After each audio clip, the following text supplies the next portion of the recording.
Welcome friends in delight education point. यहाँ पे आपको एजुकेशन तो पॉइंट टू पॉइंट मिलता ही है, साथ में कुछ स्ट्रैटेजी भी बताई जाती है जिससे कि आप आने वाले समय में सभी एग्जाम को क्वालिफाई कर लें। अब क्वालिफाई से मतलब ये नहीं कि आप सिर्फ बैठ रहे हो और पढ़ रहे हो तो उसका मतलब क्वालिफाई हो गए, ऐसा कुछ नहीं है। आपको प्रॉपर एक स्ट्रैटेजी फॉलो करनी पड़ती है, जिसके लिए कुछ स्ट्रैटेजी मैंने बनाई है। अगर आपको अच्छा लगे तो फॉलो करिएगा और नहीं अच्छा लगे तो कुछ उसमें आप जोड़ दीजिएगा। बट ये स्ट्रैटेजी मुझे अच्छी लगी कि ये आपको आगे तक सारे एग्जाम को क्रैक करने में हेल्प करेगी। तो जानते हैं सबसे पहले कि how to crack BHU examination. बहुत टफ नहीं होता है बीएचयू का एग्जाम, लेकिन हम उसको टफ बना देते हैं। क्यों? क्योंकि हम साल भर पढ़ते नहीं हैं। अगर हम लोगों ने साल भर पढ़ा भी है तो हमें ये समझ में नहीं आता है कि कौन सा सही तरीका है रिवाइज करने का। मतलब देखिए, अगर आप 12th में अपीयर हुए तो जाहिर सी बात है कि आपने पूरा टोटल 2 साल 11th 12th पढ़ाई की है, लेकिन एक जो फाउंडेशन होता है कि आपको कहां से कहां तक करना है वो नहीं हो पाता है आपसे। तो सबसे पहले हम लोग जान जाते हैं कि ऐसा क्या करेंगे आप कि आपकी 15 से 20 दिन में रिवीजन हो सकता है। जरूरी नहीं है कि आप साल भर पढ़िए, क्योंकि साल भर तो ऑलरेडी आप पढ़ के आए हैं 11th 12th में। यहाँ पे है अपने आप को फर्निश करने का टाइम। तो जान जाते हैं कौन सी स्ट्रैटेजी है जिससे कि 20 से 15 दिन में भी अगर चाहें आप तो बीएचयू का बीए, बीएससी या बीकॉम कोई भी एग्जाम हो, स्ट्रैटेजी वही फॉलो होती है। तो सबसे पहले देख लेते हैं solve 10 year previous paper with OMR seat. अब इसके लिए आपको क्या करना पड़ेगा, बीएचयू का सिंपल सा वेबसाइट है www.bhuonline.in। इस पे जाइए। इस पे 5 साल के तो आपको ऐसे ही पेपर पड़े रहते हैं प्रीवियस के। बाकी आप कुछ दुकान वगैरह पे जाके ले सकते हैं, बहुत सारे जो है कि पेपर मिल जाते हैं। तो कुछ पैसे खर्च करके आप परचेज कर लीजिए जितने भी पेपर्स हैं।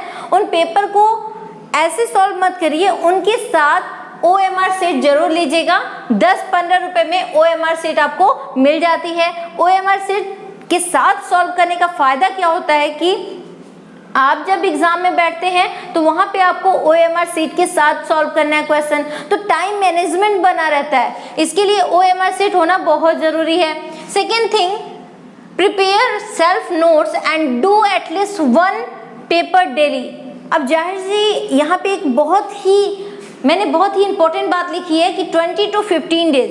कैसे होगा? अगर हम एक डेली पेपर सॉल्व नहीं करेंगे तो हमसे कैसे होगा? मुश्किल से आपको पेपर सॉल्व करने में 3 घंटे लगेंगे। आप कोशिश करिए कि आपका पेपर 2.5 घंटे में सॉल्व हो जाए।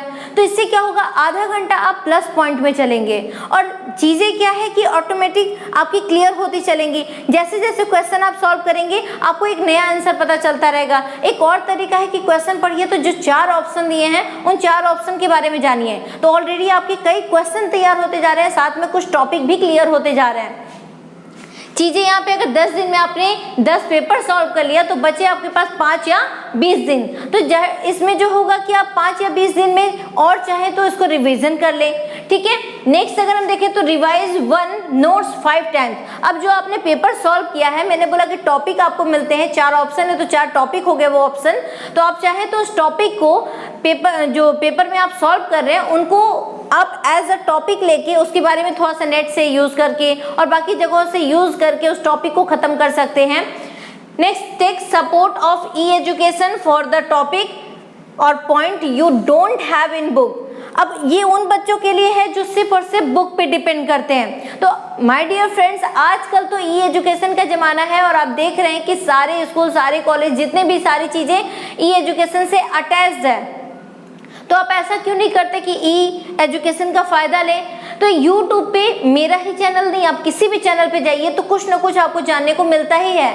तो आपको जहाँ पे अच्छा लगे सब्जेक्ट, वहाँ पे जाके आप उन सब्जेक्ट को पढ़ सकते हैं, उससे रिलेटेड टॉपिक देख सकते हैं। ज़्यादा से ज़्यादा 10 से 20 मिनट की वीडियो या फिर बहुत बढ़ के हुआ तो 40 मिनट की वीडियो में आपका पूरा टॉपिक क्लियर हो जा रहा है। अब अगर टॉपिक क्लियर हो गया तो आपसे क्वेश्चन कहीं से भी करें आप आंसर देंगे ही देंगे।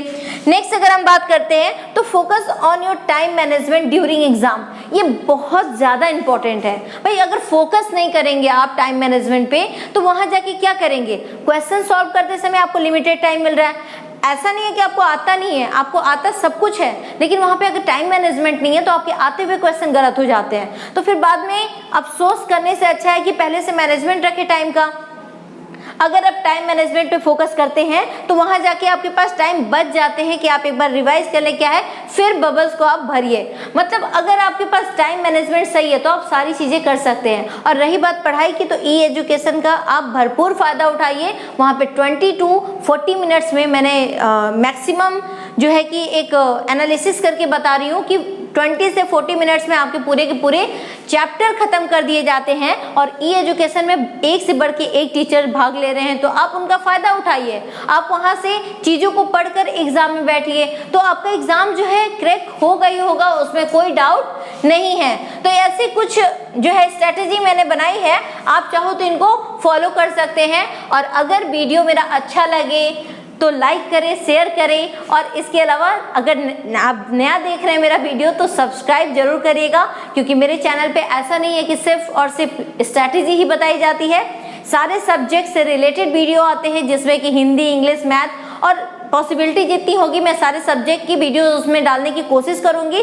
तो आप वहां से विजिट करके वहां पे आप जितनी भी चीजें होंगी वहां से लेके पढ़ सकते हैं। और अगर वीडियो आपको वहाँ अच्छे लगे तो आप अपने फ्रेंड्स को भी रिकमेंड करेंगे। देन इसके साथ मैं बोलती हूँ बाय, फिर मिलेंगे। All the best for your examination. I wish आपकी एग्जाम क्रैक हो जाए। बाय।